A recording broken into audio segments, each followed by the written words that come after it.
Well, is féile phobal mhaoinitheoirí féile na Carraige atá inis cheiliúradh mbliana ar an ód. Bun aitis a tíh hir an éile na spásan na chuidigh a cothú de go dtí le muir a phobal haicla chéile sa bheith macnú fan star agus fan am láthair agus bheith smuointí ar baldaí go dtí linn.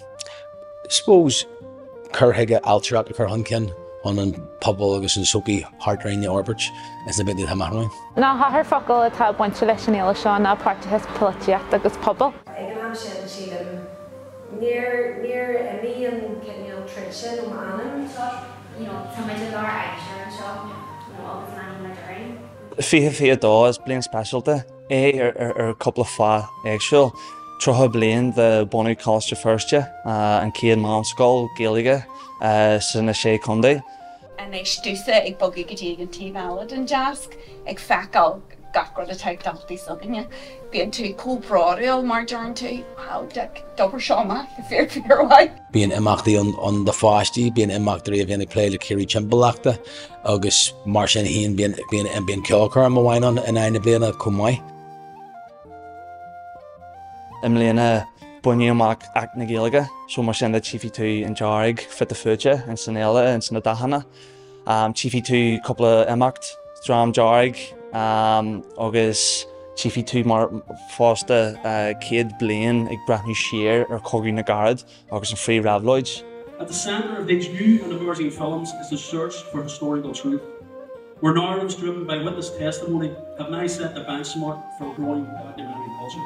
Bíonn leachtainna, bíonn leirú scannaíon, bíonn pléifeannaíon, bíonn díosparachtaíon, agus táiméid mar dúirt mé a gcónaí a géirí an méidir mó bhhaid amach as an idir his pobal, as an idir his páilteáil agus an idir his pobal go dtí linn muir a phobal chuirigh smuointú ar baldaí thomaid chéana eagrú agus chuna bheith smuointú ar na baldaí gur féidir linne na blúraní fiscailte hastára athléimneach in sa láthainniuón agus bheith fólam. Bhí muid a gurí agur an star mar irsmid an cheana, bhí muid a gurí angur an star mar balla go dtí linn fólam as na héachtaí a tharla in san náma thuthart agus iad na chuirigh forstin den láthainniuón. A festival is a very happy event. There were times when many of us thought we would never be able to celebrate again. We've had hard times indeed. But people share more in times of trouble than they do at any other time, and that is what our festival is about. This festival was first thought out by a group of citizens who take a different view about an awful lot of things, but agree on some very important things. And one is that in these days, people need to become happy again. The festival is a morale booster.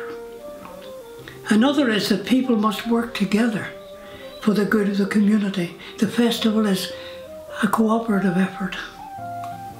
Another is that we need to think of the future. Those who are together for this festival will stay together for much more to come. Tá Ghlór na Móna na Pobal Gaeilge's bisúla sa tír.